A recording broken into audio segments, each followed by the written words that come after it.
बोलो श्री प्राणनाथ प्यारी की जय। बोलो श्री सतगुरु महाराज की जय। पद्मावती पुरी धाम की जय। सर्व सुंदर साथ की जय। प्रथम लागू दो चरण को, धनिये न छुड़ायो खिन। लाख तली लालेड़िया, मेरे जीव के यही जीवन। इन पांव तले पड़ी रहूं, धनी नजरी खोलो बातन। पालना वालों निरीखूं नेत्रे, मेरे जीव के यही जीवन। मेरे जीव के यही जीवन। बोलो श्री प्राणनाथ प्यारे की जय। बोलो श्री सतगुरु महाराज की जय। प्रणाम जी सुंदर साथ जी, आप सबके चरणों में प्रणाम जी। अब हमारे बीच में हैं सुरक्षा बहन जी, वो अपना भाव रखेंगी। प्रणाम जी। बोलो श्री प्राणनाथ प्यारे की जय। सतगुरु महाराज की जय। पन्ना धाम की जय। सर्व सुंदर साथ की प्रणाम सुंदरचार्य। मांगत हूँ मेरे दुल्हा, मन कर कर्म वचन। ए जिन तुम खाली करो, मैं अर्ज करूं दुल्हन। मांगत ओ मेरे दुल्हा, मन कर कर्म वचन। मेरे धनी तुम्हारे साहेबी, तुम अपने राखो। मेरे धनी जी तुम्हारे साहेबी, तुम अपनी राखो। इश्क दे जो मुझे अपना, मैं तासो करूं मिला। मांगत हूँ मेरे दुल्हा, मन कर कर्म वचन। ए जिन तुम खाली करो, मैं अर्ज करूं दुल्हन। मांगत हूँ मेरे दुल्हा, ना चाहूं मैं बुजुर्गी, ना चाहूं खिताब खुदा। ना चाहूं मैं बुजुर्गी, ना चाहूं खिताब खुदा। इश्क दीजे मुझे अपना, मुझे क्या ही सो मुद्दाए। मांगत हूँ मेरे दुल्हा, इल्म चातुरी खूबी अंग की।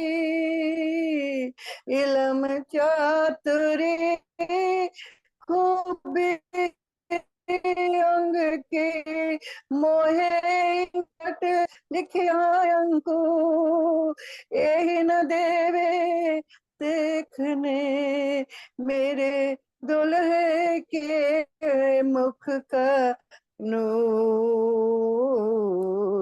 मांगत हूँ मेरे दुल्हा, मन कर कर्म वचन, ए जिन तुम खाली करो, मैं अर्ज करूं दिलहन,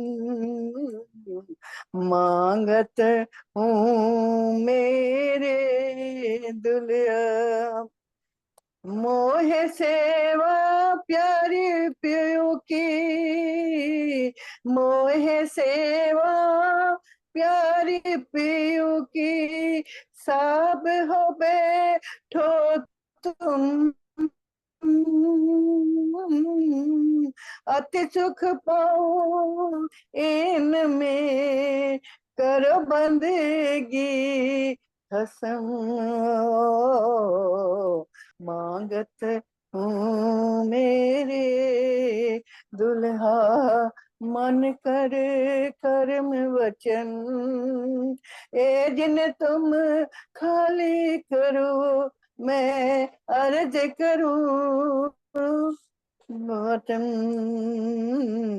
मांगत हूँ मेरे दुल्हा, तुम दुल्हा मैं दुल्हनी, तुम दुल्हा मैं दुल्हनी, और न जानू बात इश्क सो से वाह करूं, सब अंगों साक्षात, मांगत हूँ मेरे दुल्हा, मन करे कर्म वचन, ए जिन तुम खाली करो, मैं अर्ज करूं दुल्हन, प्रेम दर्द इश्क तुम्हारा मैं फिर मांगू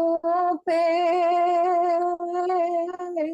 प्रेम दर्द इश्क तुम्हारा मैं फिर मांगू पे, प्यारे मिलो प्यारी पियो सो, प्यारी श्री मोहम्मद कहे बेर बे, प्रेम दर्द इश्क तुम्हारा मैं फिर मांगू फिर, प्यारी मिलूं प्यारे पीयूष, प्यारी श्री मोहम्मद कहे बेर बे, मांगत हूँ मेरे दुल्हा, मन करे कर्म वचन, ए जिन तुम खाली करो, मैं अर्ज करूं दुल्हन, मांगत हूँ मेरे दुल्हा। प्रणाम सुंदर साथी, बोलो श्री प्राणनाथ प्यारे की जय। तो ये अच्छा कि रंजन का प्रकरण, मांगत हूँ मेरे दुल्हा, मन कर करम वचन, ए जिन तुम खाली करो, मैं अर्ज करूं दुल्हन, धनी तुम्हारी साहिबी तुम अपनी रखो आप, इश्क दीजो मोहे अपना, मैं तासो करूं। अति सुंदर, बहुत ही सुंदर वाणी का गायन। अब हम शुरू करते हैं अपना कीर्तन। जंजीरा मुसाफ की मोतियों में प्रोये जब, जिनसे जिस मिलाइए पाइए मगज मायने तब। मीनू जी के द्वारा। हाँ जी, राम जी, सुंदर साथ जी, प्रकरण हमारा शुरू हो रहा है 72।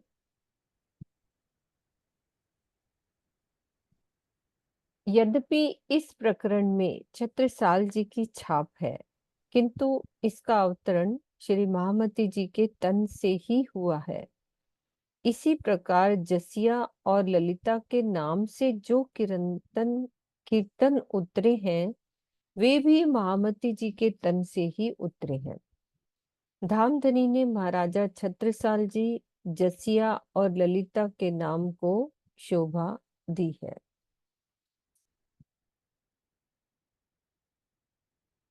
जंजीरां मुसाफ की। हाँ जी कुसुम दीदी कुछ कह रही हो? दीदी जसिया का कौन सा प्रसंग था वो याद नहीं है। किरण दीदी आपका म्यूट है। एक प्रकरण है, हम चढ़ी सखी हम चढ़ी, हाँ जसिया जसिया हमची गाए। हमची गाय। जसिया हमची गाय। जसिया के नाम से प्रकरण है ना। हम हम्म, चढ़ी सखी हम चढ़ी वाला साथ नु रखे, ऐसा कुछ है, मेरे को भी ध्यान नहीं आ रहा। हाँ, बहुत ही याद सुंदर नहीं आता। गाना है। नहीं आपने उसमें लाइन बोल दी उसमें है। जसिया हाँ हमची हाँ गाय। ऐसा है। ठीक है। जंजीरां मुसाफ की मोतियों में पिरोइए जब, जिनसे जिनस मिलाइए पाइए मगज मायने तब। कुरान के भिन्न भिन्न प्रसंग रूपी मोतियों को जब तारतम वाणी के सूत्र में पिरोकर देखा जाएगा, तब कुरान के छिपे हुए हकीकत के गुज भेदों का स्पष्टीकरण होता है। देऊं हरफ हरफ की आयतें जो हादिए खोले द्वार, सब सिफत खास गिरोह की लिखी बिद बिद बेसुमार। छत्रसाल जी कहते हैं कि हादी श्री प्राणनाथ जी ने कुरान की जिन आयतों के शब्द शब्द के गुज भेद को स्पष्ट कर दिया है, उन्हें बता रहा हूं। इन आयतों में ब्रह्म सृष्टियों की अनंत महिमा का वर्णन अनेक प्रकार से किया गया है।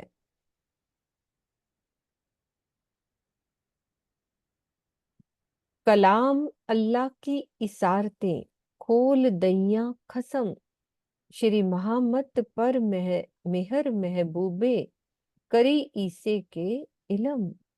कुरान में संकेत में कही हुई गुह बातों का स्पष्टीकरण धनी ने कर दिया है।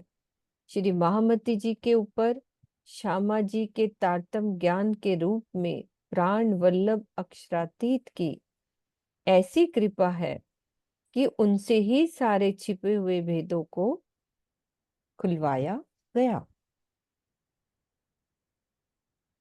ब्रह्म सृष्ट वेद पुराण में कही सो ब्रह्म समान, कई विध की बुजर्गियां देखो साहिदी कुरान।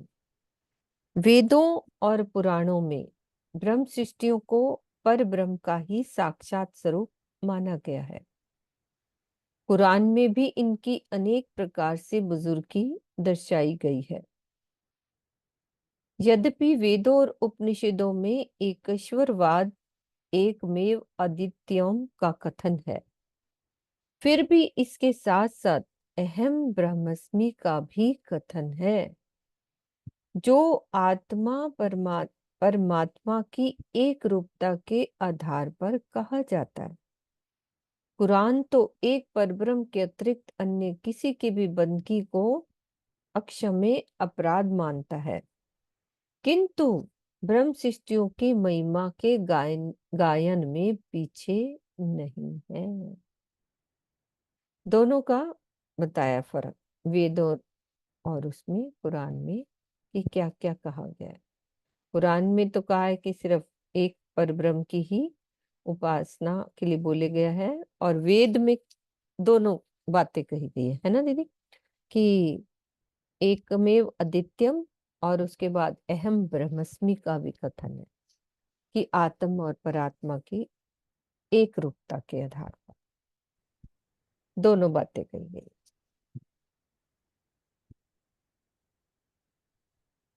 कहे छत्ता मगज मुसाफ के जिनस जंजीरा जोर, सब सिफत खास गिरोह की ए समझे यही मरोड़।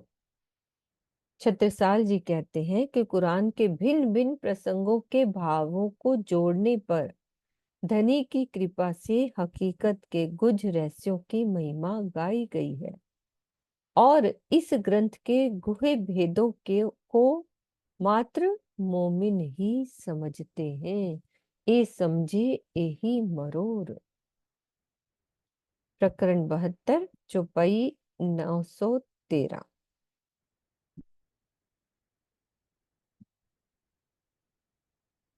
अब प्रकरण 73 शुरू हो रहा है। शास्त्रों की प्रणालिका, राग श्री। प्रणालिका का तात्पर्य होता है आध्यात्मिक ज्ञान द्वारा क्रमबद्ध तरीके से संक्षिप्त रूप में प्रस्तुत करना। इस प्रकरण में हिंदू धर्म ग्रंथों, वेदों, उपनिषदों, दर्शनों आदि के सारभूत सिद्धांतों को प्रणालिका के रूप में अति सूक्ष्म रूप में प्रस्तुत किया गया है।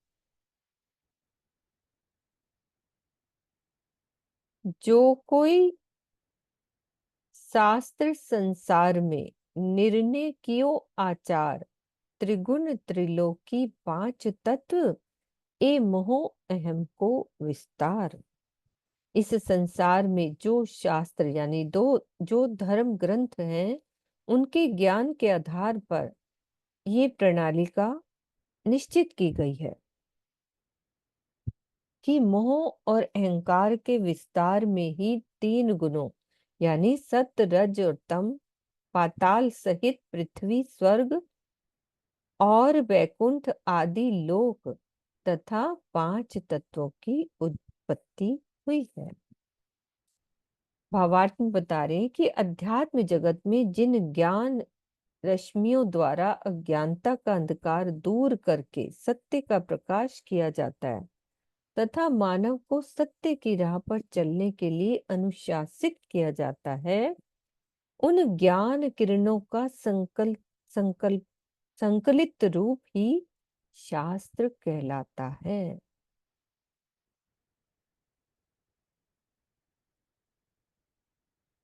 निराकार निरंजन शून्य की पाई न काल की विद, ना प्रकृत पुरुष की ना मोह अहम की सुध। तारतम ज्ञान के अवतरण से पूर्व संसार में किसी को भी निराकार निरंजन शून्य और काल के वास्तविक स्वरूप की पहचान नहीं थी। इन्हें पुरुष प्रकृति का भी वास्तविक बोध नहीं था कि इनका स्वरूप और धाम कहाँ है। इसके अतिरिक्त प्रकृति से उत्पन्न होने वाले मोह अहंकार का भी ज्ञान नहीं था।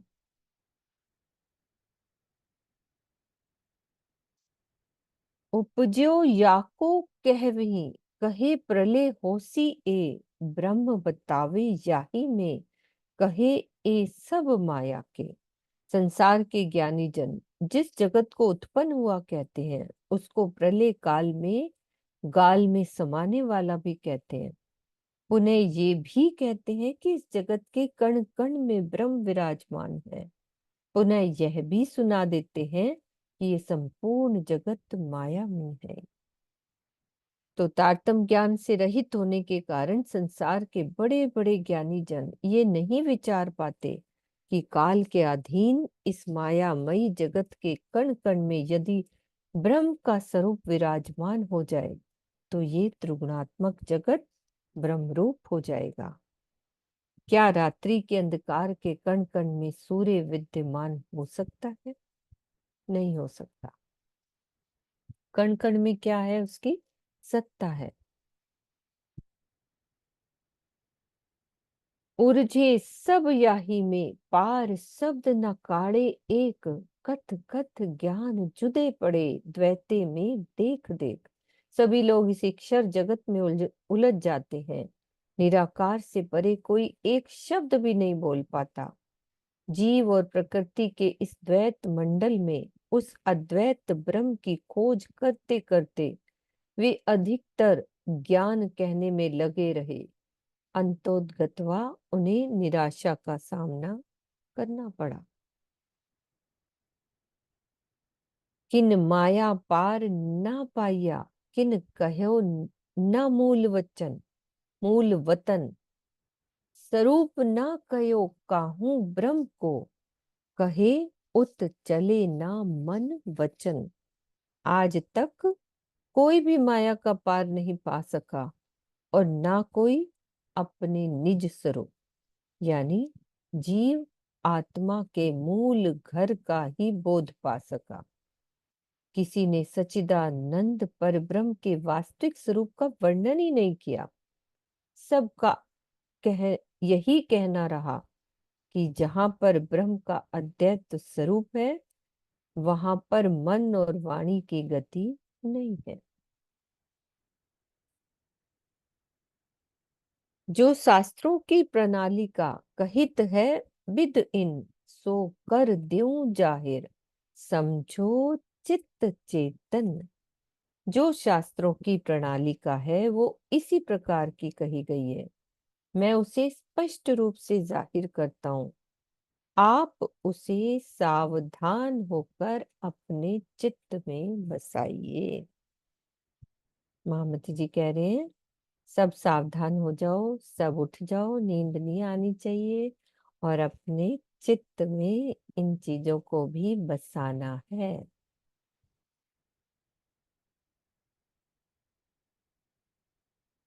जो सुख पर आत्म को सो आत्म न पहुंचत, जो अनुभव होत है आत्मा सो नाही जीव को इत।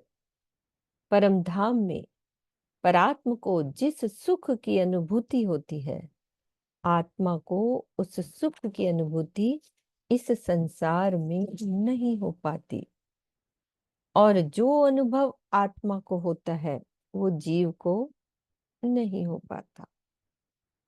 कैसे? भावार्थ में बता रहे हैं कि परात्म की नजर ही आत्मा है। आत्मा इस नश्वर जगत में जीव के ऊपर विराजमान होकर इस मायावी प्रपंच को देख रही है। अतः ये स्वाभाविक है कि स्वलीला अद्वैत परम धाम में वाहिदत के सुख का रसपान करने वाली परात्म जैसी अनुभूति आत्मा को इस संसार में नहीं हो सकती। और जो अनुभव आत्मा को होगा वह स्वप्न के जीव को कदापि नहीं हो सकता। तो किरण दीदी, जैसे मान लो आत्मा कोई जो अनुभव हुआ है तो जीव तक उसका कुछ अंश जाएगा, मतलब जीव के ऊपर बैठकर ही तो खेल देख रही है ना आत्मा। तो चितवन में जो भी महसूस आत्मा को होगा तो जीव तक उसका कुछ भाग तो पहुंचेगा ना। थोड़ा बहुत तो पहुंचते हैं, हम्म। पर जो सुख वो परात्म ले रही है ना, हम्म। वो तो नहीं सुख मिलेगा ना। हाँ, वो तो वहां हाँ, तो उसका एक विलास है ना। एहसास होगा, हम्म। एक एहसास होगा बस।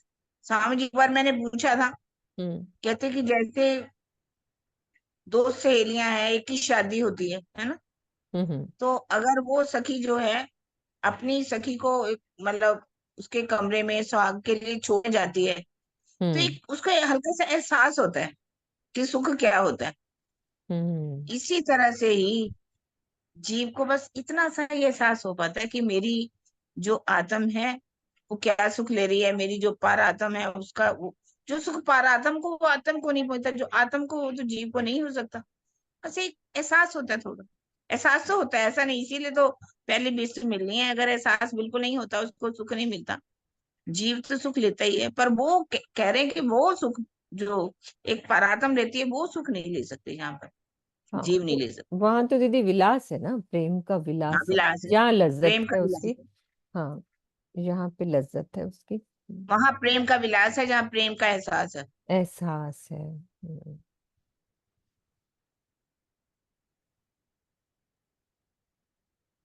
जो कछु सुख जीव को, फिर आगे भी बता रहे हैं, सो बुद्ध न अंतस्करण। सुख अंतस्करण इंद्रियों को उत्तर पहुंचावे मन। ध्यान समाधि में जो सुख जीव को होता है वह अंतःकरण रूप मन, चित्त या बुद्धि में पूर्ण रूप से नहीं आ पाता।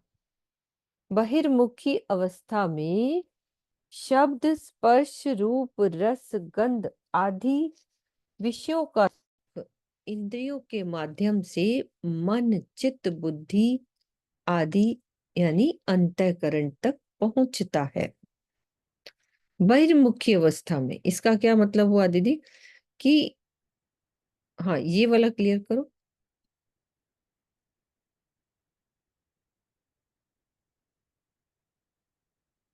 म्यूट है आपका। हाँ, हम ध्यान लगा रहे हैं, जैसे एक कल्पना कर रहे हैं कि हम राज्य का ये सुख ले रहे हैं, हम राज्य को देख रहे हैं, तो इंद्रियों के द्वारा ही तो है। शब्द शब्द का जीभा से हम वाणी का भजन बोल रहे हैं, या कुछ ऐसा कर रहे हैं, तो वो हम किससे शब्द से ले रहे हैं सुख? आंखों से वाणी पढ़ रहे हैं, जब कुछ कर रहे हैं, तो ये भी तो इंद्रिय का ही सुख है। कानों से हम सुन रहे हैं भजनों को, तो वो भी, ये बाह्य इंद्रिय, ये सारी तो बाह्य इंद्रिय ना, पांचों इंद्रियां होते हैं, शब्द स्पर्श रूप रस गंध। यही हम्म। बात बता रहे हैं कि वो सुख जो है इंद्रियों के द्वारा जो लिया जाता है, वो मन तक पहुंचता है, बस। आगे मन तक पहुंचने की बात है, आगे नहीं जाता। नहीं जाता। ये बाह्य इंद्रियों के द्वारा बाह्य सुख लिया जा सकता है। अच्छा। अंतस्करण तक ना, हम्म। मानसिक बुद्धि तक पहुंचता है।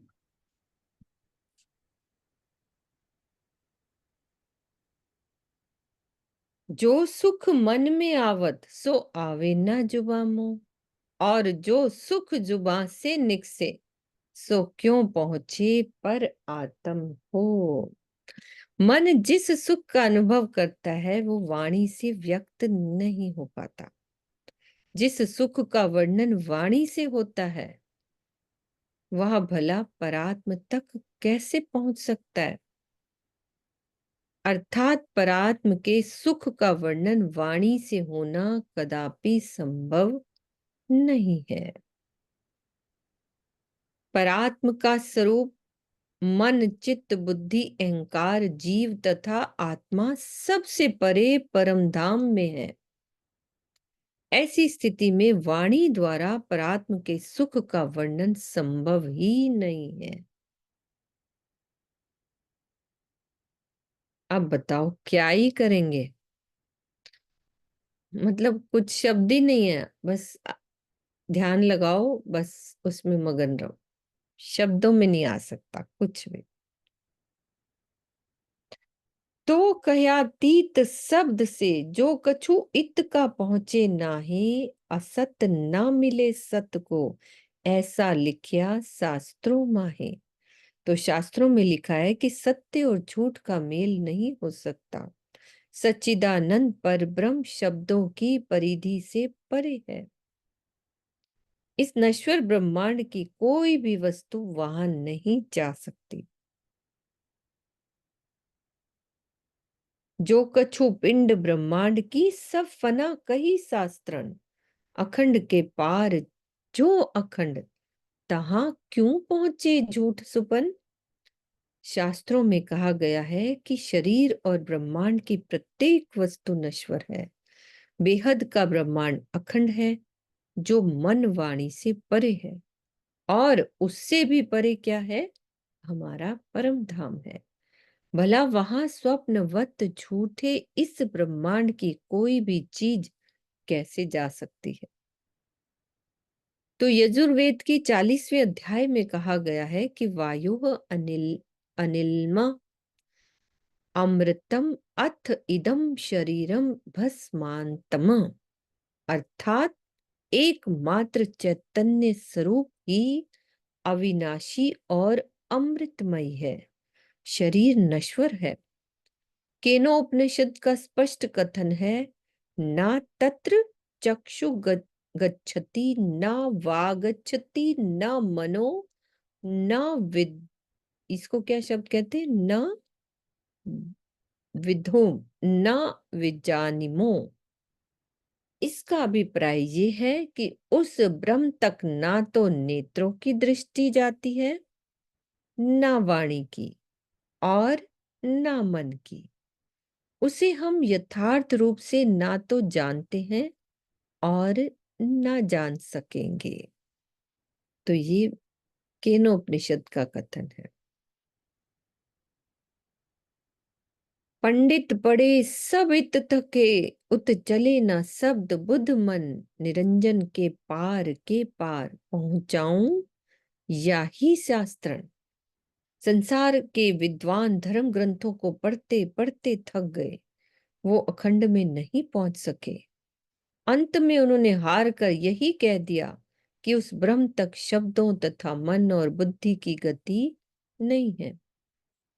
अब धनी क्या कह रहे हैं कि मैं तारतम्य ज्ञान द्वारा उन्हीं ग्रंथों से निराकार के परे, बेहद और बेहद से भी परे उस अक्षरातीत की पहचान कराऊंगा।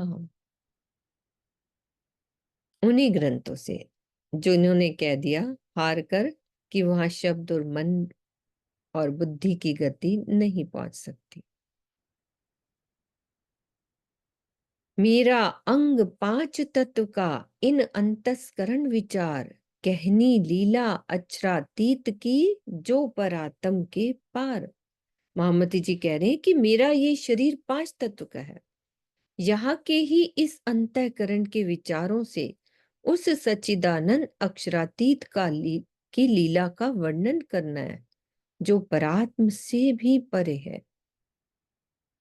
तो मन में ये जिज्ञासा होती है कि जब परमधाम की वायदत में परात्म को अक्षरातीत का ही तन और अंग माना जाता है, तो यहाँ अक्षरातीत को परात्म से पार क्यों कहा गया है? बात समझ में आ रही है ना, क्या कहना चाह रहे हैं? कि दोबारा पढ़ती हूँ कि यहाँ ये जिज्ञासा होती है कि जब परमधाम की वायदत में परात्म को अक्षरातीत का ही तन और अंग माना जाता है, तो यहाँ अक्षरातीत को परात्म से पार क्यों कहा गया? जिस प्रकार आत्मा को परात्म की नजर कहा जाता है, फिर भी लीला रूप में परात्म को आत्मा से परे कहकर वर्णित किया जाता है, उसी प्रकार ब्रह्म सृष्टियों को अक्षरातीत का तन कहा जाता है, फिर भी लीला रूप में ब्रह्म सृष्टियों के मूल तन परात्म से परे ही अक्षरातीत का स्वर्णिम स्वरूप वर्णित किया जाता है। इसको इस प्रकार से समझा जा सकता है कि अक्षर को अक्षरातीत का स्वरूप माना जाता है, फिर भी अक्षर से परे ही अक्षरातीत कहा जाता है। क्या भाव बोल रहे हैं, क्या कहना चाह रहे हैं सुंदर साथ जी? समझ में आई? क्या कहना चाह रहे हैं आशी, चित्रा? क्या कहना चाह रहे हैं? क्योंकि मेरे को ना वो बात ध्यान में आ रही थी। एक बारी सरकार श्री ने मेरे से ये पूछा था कि है ना वो वाली है ना, किरंतन आता है, श्यामा जी श्याम की संग, जुती अति जोर जंग, करती पूर्ण रंग, परे आत्म परे आत्म। तो मेरे से पूछते परात्म के परे क्या होता है, क्या है वो परात्म के परे क्या है? जबकि वही बात कही ना कि अक्षरातीत और परात्म एक तन है, पर वो परात्म के परे क्या है? तो मेरे को तो समझ में नहीं आई थी, जी आज समझ में आ रही है। वही अक्षरातीत अलग करके समझा दिया, वैसे है हाँ। तन, लेकिन परे मतलब अक्षरातीत खुद इतना ही समझ आया, इससे ज्यादा नहीं। स्वलीला अद्वैत है ना, परम धाम में तो स्वलीला अद्वैत होने की वजह से जो भी है वो राज्य का ही स्वरूप है, तो परात्म भी राज्य का ही स्वरूप है। लेकिन ये है कि अब क्योंकि जैसे उन्होंने अक्षर ब्रह्म भी तो राज्य का ही स्वरूप है, लेकिन इस फिर भी हम कह देते हैं कि अक्षरातीत उनसे परे हैं। तो ऐसे फिर अक्षरातीत तो अक्षरातीत है ना, वो फिर सबसे ही परे है, तो वो आत्म से पर आत्म से अक्षर से है ना। तो ये भाव समझाने के लिए कि राज्य राज्य है, अक्षरातीत है, पूर्ण ब्रह्म परमात्मा है, जो भी एग्जिस्ट करता है परम धाम के अंदर, वो उन्हीं का ही स्वरूप है। मतलब हकीकत और मार्फत, ये हाँ। हकीकत की बात हो गई और मार्फत में खुद राज्य हो गई, यही बात है ना? हाँ जी, तो लग तो यही रहा है। किरण बाकी किरण दीदी बताएं, कुछ अलग बात है तो यही लगता है कि हकीकत और मार्फत। नहीं नहीं, वैसे फर्क नहीं है कुछ भी। हाँ। सर सिर्फ कहने के लिए कह दिया कि अक्षरातीत, फिर पारातम, फिर आतम, हम्म। है ना। भाई फिर अक्षर से अक्षर परे मम्मी कह जाना दी। है, अक्षर से परे। हाँ हाँ, कहने के लिए कह दिया जाए ना, आतम परा, आतम परे, पारातम परे, हम्म।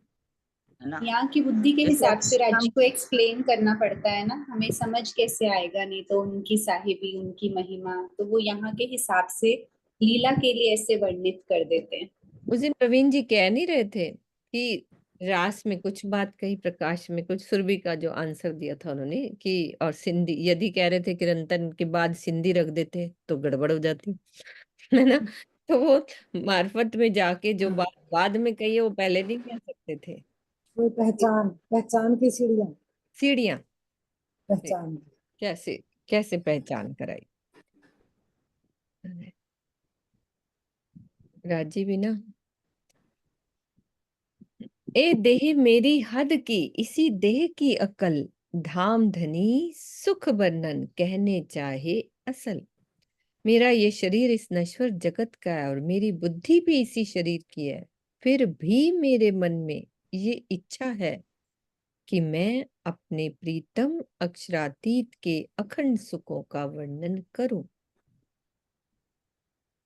ये प्रश्न उठता है कि जिस तन में अक्षरातीत अपनी पांचों शक्तियों के साथ लीला कर रहे हों, जिसमें अक्षर ब्रह्म की जागृत बुद्धि के साथ साथ धनी की निज बुद्धि भी की लीला चल रही हो, उसके द्वारा ऐसी विवशता क्यों प्रकट की जा रही है कि मैं इसी शरीर की बुद्धि से अखंड सुख का वर्णन करना चाह रही हूं।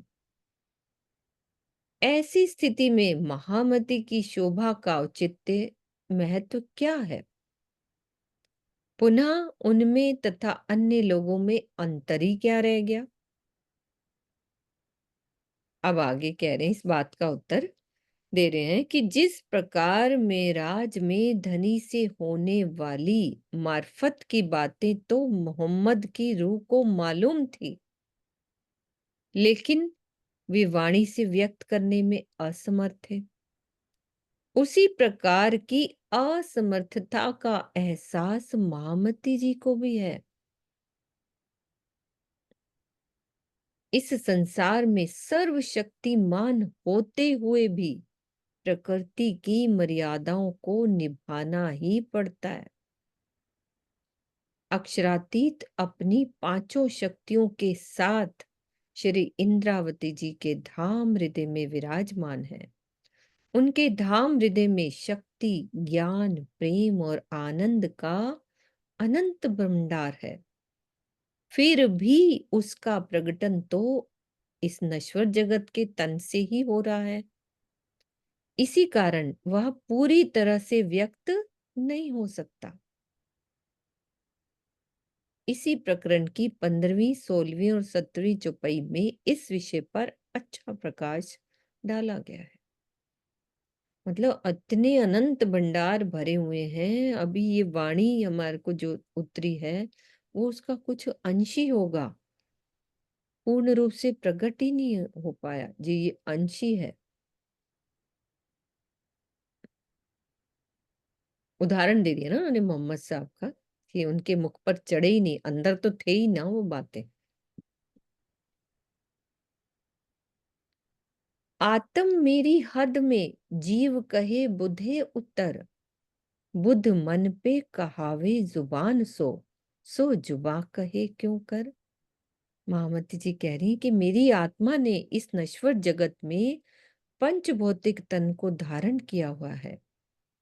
आत्मा का ज्ञान जीव में उतरता है, जीव उस ज्ञान को बुद्धि में प्रकट करता है, बुद्धि से वह ज्ञान मन में आता है और मन वाणी से उसे व्यक्त करना चाहता है। ऐसी स्थिति में भला जुबान कैसे उस अखंड सुख का वर्णन कर सकती?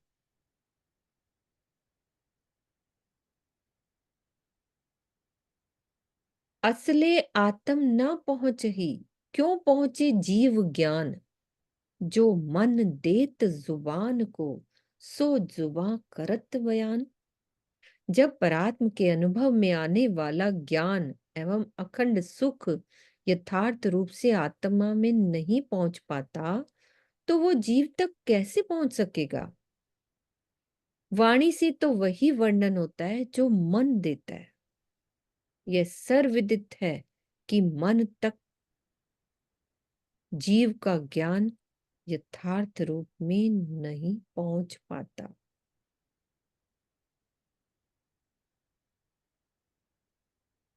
महामती जी कह रहे हैं ये।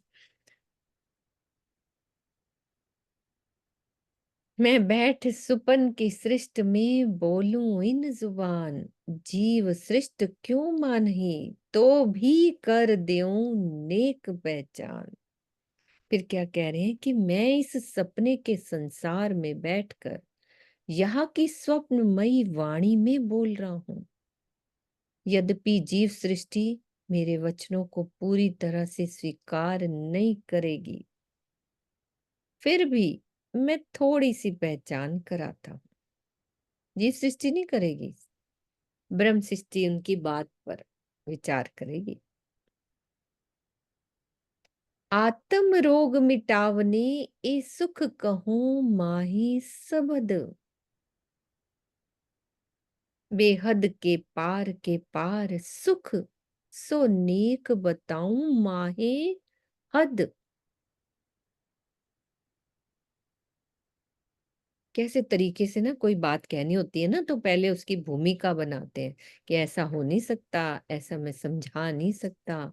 इस चुपाई से मुझे यही लग रहा है जिसको आत्म रोग लगा है उसी को ये बात समझ आएगी, बाकी उसी तो को समझ नहीं समझाई आएगी। जा रही है कि मैं तेरे लिए क्या कर रहा हूँ, मेरे पास वो शब्द मैं इकट्ठे कर रहा हूँ कि तेरी आत्म का रोग मिट जाए। पर वो शब्द भी कहते हैं कि ना, वो कह रहे हैं कि वो भी शब्द वहां तक नहीं पहुंचते, फिर भी मैं सुख देना चाहता हूँ। तो कह रहे हैं कि प्रीतम के दीदार की इच्छा ही आत्म रोग है। आत्म रोग मिटावने ए सुख कहो माही सबत।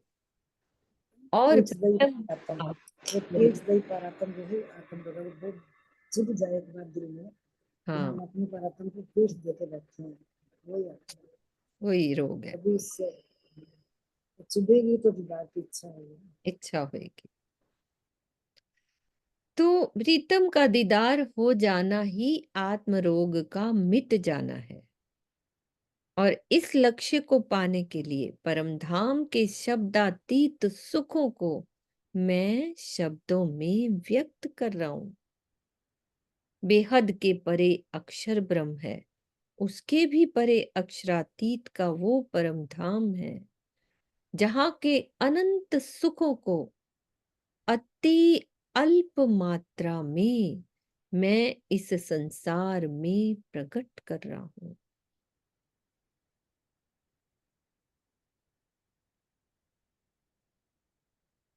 मेरा कहना ब्रह्म सृष्टि को इन मन जुबा माफक झूठी जिमिए याही शास्त्रन सो जाहिर कर द्यूं हक।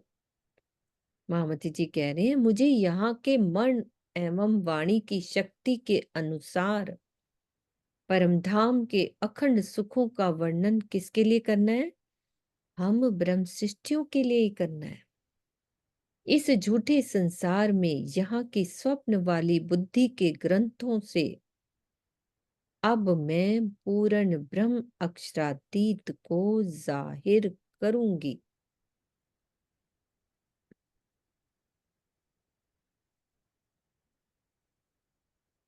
साथ मेरा ब्रह्म सृष्टि का तिन हृदय साफ करन, सो निर्मल क्यों हो वही धाम अखंड दिखाए बिन। कितना प्रयास कर रहे हैं हमारे लिए कि मुझे ब्रह्मशिष्ट सुंदर सात के हृदय को निर्मल करना है। इसके साथ ही ये मानना पड़ेगा कि जब तक उनको अखंड धाम की अनुभूति न कराई जाए तब तक उनका हृदय भी निर्मल नहीं हो सकेगा। श्री श्यामा जी के लाए हुए तारतम ज्ञान का अनुसरण करने वाले सुंदर सात के समूह में तीनों ही सृष्टियां शामिल हैं। इस चौपाई में विशेषकर उन सुंदर सात के लिए संबोधन है जिनके अंदर परम धाम का अंकुर है। सो हृदय साफ हुए बिना क्यों कर पहुंचे धाम, हम भेजे आए धनी के यही हमारा काम। हृदय के निर्मल हुए बिना कोई भी अखंड धाम में नहीं जा सकता। सबको अखंड धाम की राह पर ले जाने के लिए ही धाम धनी ने मुझे ये उत्तरदायित्व सौंपा है। महामती जी कह रहे हैं मुझे ये उत्तरदायित्व सौंपा है कि मैं सबको परम धाम लेकर जाऊं, उसकी राह पर चलाऊं। तो ब्रह्म सृष्टि जिस जीव पर विराजमान होती है उसमें तो विकार आ सकता है, किंतु ब्रह्म सृष्टि आत्मा में कदापि नहीं, मतलब जीव में तो आ सकता है, आत्मा में नहीं आ सकता। तो 20वीं चौपाई में ये कौन सी है? 21वीं। ऊपर वाली जो चौपाई है 20वीं चौपाई में हृदय को निर्मल करने का तात्पर्य जीव के हृदय को विकारों से रहित करना तथा आत्मा के हृदय में युगल स्वरूप की छवि को बिठाना है। सागर ग्रंथ का ये कथन इसी संदर्भ में है। ताथे हृदय आत्म के लीजिए बीच साथ स्वरूप युगल। पहले यहां तक समझते हैं, हमारी 20वीं चौपाई दोबारा देख लेते हैं। क्या कह रहे थे? साथ मेरा ब्रह्म सृष्टि का तिन हृदय साफ करन, सो निर्मल क्यों हो वही धाम अखंड दिखाए बिन। तो इसी चौपाई के लिए वो कह रहे हैं कि 20वीं चौपाई में हृदय को निर्मल करने का तात्पर्य जीव के हृदय को विकारों से रहित करना तथा आत्मा के हृदय में युगल स्वरूप की छवि को बिठाना। तो इसी बात की जो है ना चौपाई सागर ग्रंथ में है कि ताथे हृदय आत्म के लीजिए बीच साथ स्वरूप युगल। और 21वीं चौपाई जो अभी हम पढ़ रहे हैं, सो हृदय साफ हुए बिना क्यों कर पहुंचे धाम, हम भेजे आए धनी के यही हमारा काम। तो 21वीं चौपाई में क्या कह रहे हैं कि तीनों सृष्टियों के जीव के हृदय को निर्मल करने के संबंध में कहा गया है। तीनों सृष्टियों के जीव योग माया के अंदर 8 बहिष्टों में अखंड होंगे। इसके लिए उन्हें ज्ञान और ध्यान द्वारा अखंड धाम की अनुभूति करके निर्मल होना आवश्यक है। बात हुई क्लियर?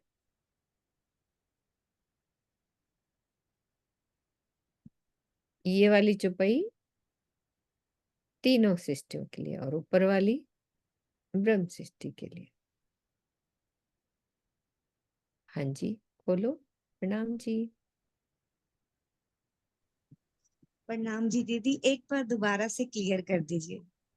हाँ जी,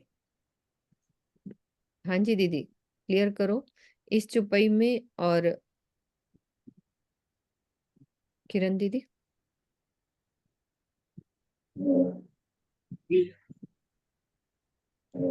ये 20वीं चौपाई का भाव और 21वीं चौपाई का भाव, फर्क क्या है ना?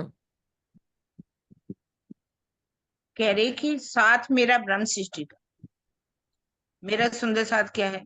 ब्रह्म सृष्टियां जो है उनका क्या करना, मुझे 3 हृदय साफ करना, मुझे उनके दिल को, उनके हृदय को साफ करना पड़ेगा।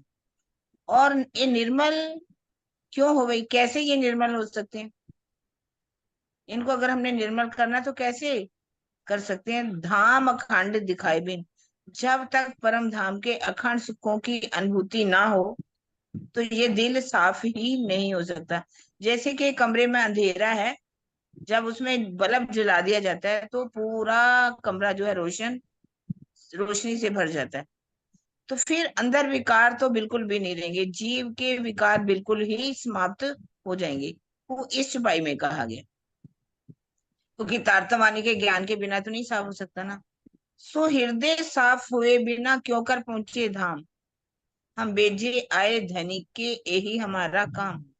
जब तक सुंदर साध के सबके, यहाँ भी ये बात की गई है, क्योंकि सबके दिल को साफ करना है। जब तक दिल साफ नहीं होगा कोई भी अखंड धाम में पहुंच ही नहीं सकता। ये कह रहे हैं सबको अखंड धाम की राह पर ले जाना है। यहाँ पर कह रहे हैं मतलब सुंदर साथ के दिलों को तो साफ करना ही करना है, उनको तो ये काम है, उनको तो अखंड धाम के दीदार कराने ही, उनको सुखों के बताना ही है। पर धाम धनी ने ये सारा उत्तरदायित्व मुझे सौंपा है कि सबको अखंड धाम की राह पर लेकर के जाना है। तो इसमें यही कहा गया कि अब पहले तो जीव के अंदर विकार होते हैं, आत्म के अंदर तो कोई विकार होता ही नहीं है। ब्रह्म सृष्टि के अंदर विकार कैसे हो सकता है? तो उसलिए उनके हृदय को साफ करने, जीव का हृदय जब साफ हो जाएगा, वो उनके हृदय को विकार रहित करेंगे। और आत्म के अंदर क्या बसाना है? हमें युगल स्वरूप की छवि को बसाना है। इसलिए उन्होंने कहा साथे हृदय आत्म के लीजिए, बीच सात स्वरूप जुगल, सुरता न दीजिए टूटने, फेर फेर जाइए बल बल। हमने सागर में ये चुपाई पढ़ी थी। हम अपनी सुरता को कैसे लगाना, अपने हृदय को कैसे, अपने हृदय के अंदर जुगल रूप की शोभा को बिठाना है। और सुरती के रूप में उन्होंने कुछ लिखा था कि इसको टूटने नहीं देना, और अपने प्रीतम कर पर क्या जाना, हमने बलिहारी जाना है। तो 21वीं छुपाई में सबकी बात जो की गई है ना, सबके हृदय को साफ करने की बात की गई है, ये तीनों सृष्टियों को। क्योंकि चाहे वो जीव हो, चाहे ईश्वरी हो, चाहे ब्रह्म हो, राम सृष्टि तो वैसे भी परम धाम में चले जाएगी, इसी सृष्टि पर इनके सभी जीवों को साफ करके उनको कैसे अखंड विस्तों में कायमी मिल दे दी जाएगी। सबका अंतस्करण वाणी के द्वारा साफ करना पड़ेगा। ये आठों विस्तों में तभी तो उनको कायमी मिलेगी। इसलिए ज्ञान और ध्यान द्वारा अखंड धाम की अनुभूति करके निर्मल होना पड़ेगा। यहाँ अगर हमने जो होना है तो हमें पहले ज्ञान चाहिए, फिर उसके लिए ध्यान चाहिए, और फिर हमारे अखंड धाम की अनुभूति यदि हो जाएगी तो हम यहीं पर बैठे हुए निर्मल हो जाएंगे। उसके लिए पहले तारतम्य के ज्ञान को अपने जीवन में उतारो, उसको रहनी में उतार करके ध्यान लगाओ, चितवन करो, फिर हमें अनुभूति होगी। तो ज्ञान भी जरूरी है और ध्यान तो सबसे जरूरी है। शास्त्रों तीनों होगी ना क्लियर सुंदर साथ जी? शास्त्रों तीनों सृष्ट कई, जीव ईश्वरी ब्रह्म, तिनके ठोर जुदे जुदे, ए देखियो अनुकरम। शास्त्रों में 3 प्रकार की सृष्टि कही गई, जीव सृष्टि, ईश्वर सृष्टि और ब्रह्म सृष्टि। इन तीनों के धाम भी क्रमशः अलग अलग हैं। कैसे? जीव सृष्टि बैकुंठ लो, सृष्ट ईश्वरी अक्षर, ब्रह्म सृष्ट अक्षरातीत लो, कहे शास्त्र यूं कर। शास्त्रों में ऐसा वर्णन है कि जीव सृष्टि का घर बैकुंठ है, ईश्वर सृष्टि का घर अक्षर ब्रह्म का हृदय अर्थात योग माया का ब्रह्मांड है, और ब्रह्म सृष्टि का घर अक्षरातीत का धाम परम धाम है। जो सृष्ट आई जिन ठोर से, घर पहुंचे आप अपनी, पार दरवाजे खोल के आखिर पहुंचे कर करनी। जो सृष्टि जहां से आई है वो वहीं पर पहुंचेगी, वो तारतम्य ज्ञान से निराकार के पार अखंड धाम का द्वार खोलेगी और अपनी करनी, करनी कौन सी? विरहा प्रेम से अखंड सुख को प्राप्त करेगी।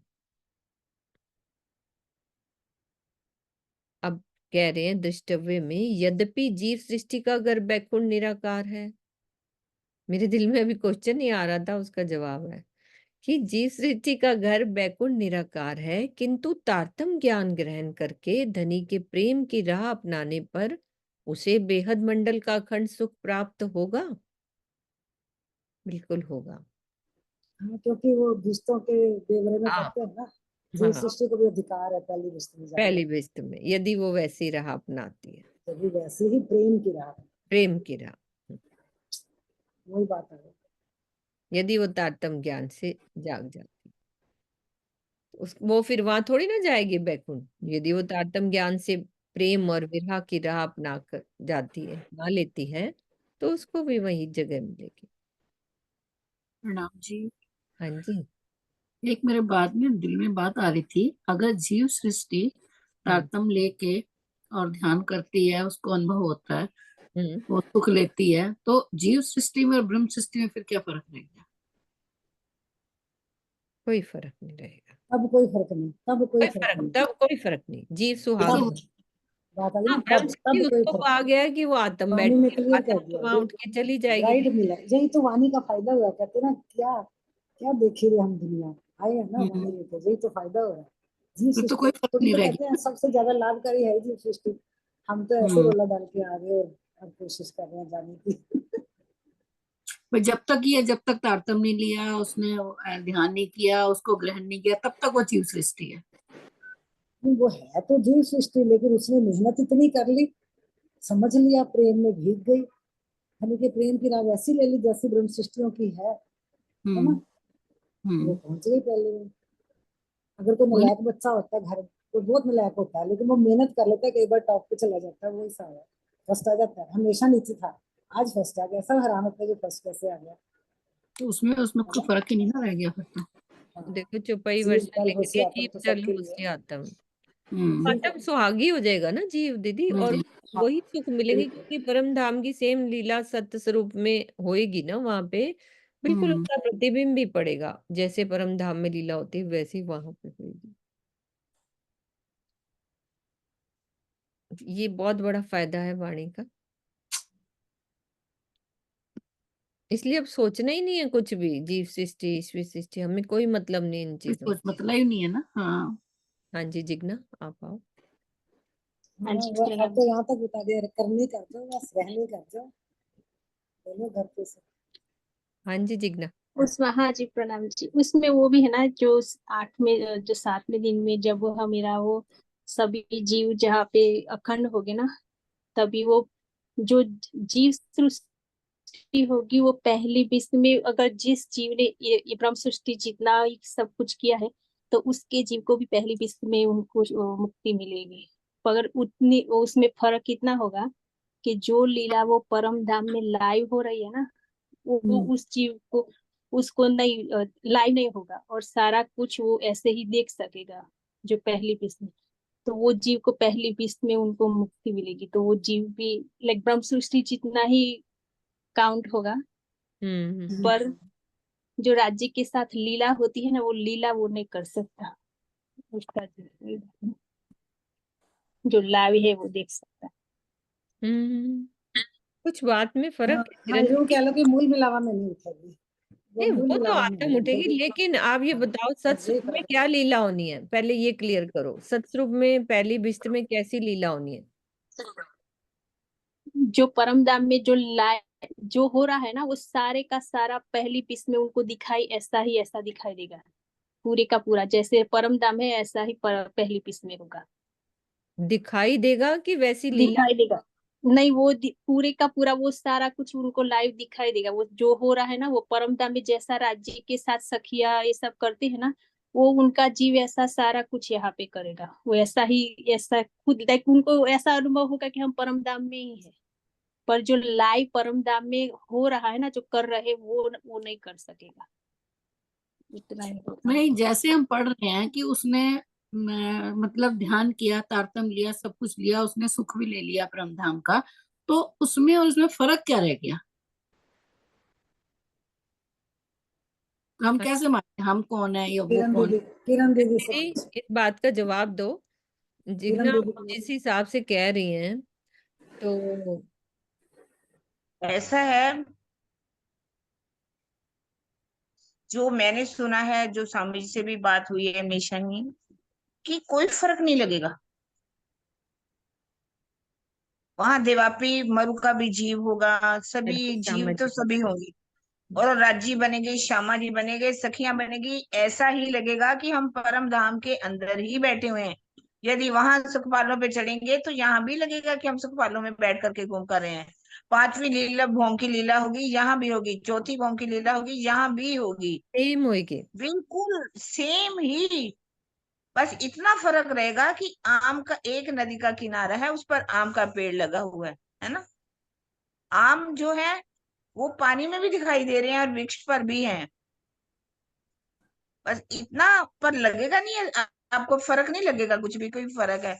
बिल्कुल ज्यों की त्यों लीला परम धाम वाली यहाँ पहली बिस्त में होने वाली है।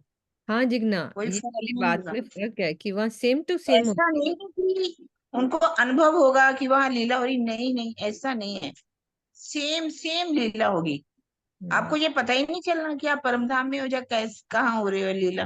तो ऐसे लगा हम परम धाम में, जीव जीव बिल्कुल ही पूरी तरह से वही सुख लेंगे जो परम धाम में आत्माएं लेंगी, वही सुख आज जीव भी लेंगे। उनको नूरी तन मिल जाएंगे दीदी, या कि पूरी हाँ, वैसी इनको भी यहाँ भी नूरी तानी होंगे, हम्म यहाँ भी नूरी तानी होंगे। ऐसा नहीं कि नूरी तानी होंगे, नूरी तानी ही होंगे वहां पर, यहाँ पर भी। एक एक पत्ते के अंदर लिखा हुआ है, इतना नूर है ना। उसकी एक थोड़ा सा पत्ते का भी वर्णन जा नहीं हो सकता। सनंद वगैरह पढ़ेंगे ना तो अब लास्ट में लिखा हुआ है कि उसमें कोई फर्क नहीं होगा। इतना मतलब वहां का भी सुख है। बीसों का सुख भी कोई छोटा मोटा सुख नहीं होगा। वैष्णव का सुख लिखा हुआ है। हाँ जी डॉली दीदी। हूबहू स्वामी जी हाँ लिखते जी, हैं ना, प्रणाम हूबहू जी। हूबहू परम धाम जैसे। हाँ जी डॉली दीदी। हाँ जी, प्रणाम जी। वो अभी किरण दीदी बहुत अच्छा समझा रहे हैं, लेकिन मैं वही कह रही हूँ, जैसे जिग्ना जी कह रही थी ना कि उनको खाली अनुभव होगा, तो मैं यही बताना चाह रही थी कि ये जो चतुष्पाद है कहाँ है? अक्षर ब्रह्म के हृदय में ही तो है ना। तो फिर डिफरेंस क्या होगा? कोई डिफरेंस नहीं रहेगा। जो सुख अक्षर ब्रह्म को भी मिलेगा ना, उसने आनंद की लीला मांगी थी। तो ये सारे करना सबो एक रस, सब संसार को एक रस करके ले चलना है। निर्मल करने वाली अभी बातें आ रही थी चौपाइयों में, तो निर्मल करने का अभिप्राय यही है, क्योंकि आत्म और परात्म, आत्म तो निर्मल ही है। जीव का संग करने से उसमें जो भ्रम पैदा हो गया उसका वो कटना है, उसका जीव शुद्ध होएगा। और जो प्रमुख जागनी है जीव सृष्टि की ही होनी है। जैसे 7वें दिन की लीला में जब न्याय की लीला होगी तो सारे जीवों को ही तो, ये कहते हैं ना तीसरी लीला अखंड करनी, ये लीला अति भारी जी। तो कोई फर्क नहीं रह जाएगा। सब अक्षर ब्रह्म का एक जैसे देखने में बाहर से स्वरूप तो एक है, उसके हृदय के चतुष्पाद, जैसे हम एक सेंटेंस पढ़ते हैं उसके अलग अलग शब्दों का वो कर देते हैं ना एक्सप्लेन, ये शब्द सब्जेक्ट है, ये वर्ब है, ये ऑब्जेक्ट है, तो प्रीपोजिशन लगा हुआ है, तो अलग अलग करके, लेकिन सेंटेंस तो एक ही बनता है ना। तो सच्चिदानंद तो यही बनेगा जब, तो उसमें सब अपना अपना आनंद लेंगे, किसी को दूसरे का पता ही नहीं होगा। सब कहेंगे कि हम भी आनंद में ही हैं, क्योंकि वहां पर तो चाहे अक्षरधाम हो चाहे परम धाम कहें, एक अद्वैत स्वलीला अद्वैत परम धाम है, तो वहां जाके कोई अनुभव नहीं होगा। यहाँ पर ही हम जो ये शब्दों की जो कर रहे हैं ना, यही तो कहते हैं कि पहले मेरे को ये बड़ी बात अच्छी लगी, किसी गुरुजन कोई बोल रहे थे कि पहले तो जैसे पढ़ाया जाता है विद्यार्थियों को, पढ़ाने के बाद जब वो सर्विस में जाते हैं तो उनकी वो पढ़ाई अलग होती है, वो अलग होती है, फिर कहते हैं उस पढ़ाई को छोड़ दो। अब हमें जो शब्द पढ़ाए जा रहे हैं, शब्दों के माध्यम से शब्दातीत को जनाया जा रहा है, हम जान पा रहे हैं, तो आखिर में हमें ये सब छोड़ेंगे, सब कुछ भूलेंगे, केवल पिया पिया याद रहेगा, तभी हम वो चीज अवस्था में पहुंच ये पाएंगे। अच्छी बात कही थी, वो आनंद हाँ तभी तो स्वामी जी कहते हैं वो बुद्धि की दौड़ लगाना बंद कर दो ध्यान में, ये नहीं हाँ, बंद कर दो। तो वही है ना, पहले कहते हैं ना कि वो मैंने वही एक बार कहा था कि आत्म विस्मृति से आत्म जागृति, कि पहले हम जागृत थे फिर विस्मृत हुए, अब फिर भूलना है, जागने को भी भूल के हमें वही अपने अखंड परम धाम में अखंड होना है। प्रणाम। हाँ जी जिग्ना, हो गई बात क्लियर? आपकी बात का हाँ जी, थोड़ा सा वो था कि जो आप कह रहे थे ना, हाँ जी, हाँ जी, वो सब ठीक से हो गया, क्लियर है ना। डिट्टो होएगी, हमें उन जीवों को पता ही नहीं ये चलेगा कि हाँ वो लाइव का है ना, मतलब जो लीला जिस टाइम पे जहाँ पे जैसी होती है ना, वो ऐसे ही वहां पे होगी, मतलब वो जो उसके साथ हो रही है, वो जीव है ना, जीव के साथ। मेरा मतलब वही था कि जीव के साथ अच्छा, ऐसी आपका नहीं होगी, मतलब हाँ उनको दिल में वही वो ऐसा सिस्टम उस यहाँ पे होगा, नहीं, मतलब उसके राजी महाराज साथ ने मिला समझ तो सबको दे हाँ दी है, सब हम्म, अपने अपने तरीके से समझ रहे हैं। समझ रहे हैं। हाँ हाँ, हाँ मतलब डिट्टो लीला होगी, सेम टू हाँ सेम, जी, है ना। ठीक, ठीक चलिए। है, चलो इधर आते हैं अपन सुंदर साथ जी, यहीं पे। जो सृष्ट आई जिन ठौर से, घर पहुंचे आप अपनी, पार दरवाजे खोल के, आखिर पहुंचे कर करनी, आखिर पहुंचे कर करनी। बोलो श्री प्राणनाथ प्यारे की जय, सदगुरु महाराज की जय, पन्ना धाम की जय। प्रणाम जी।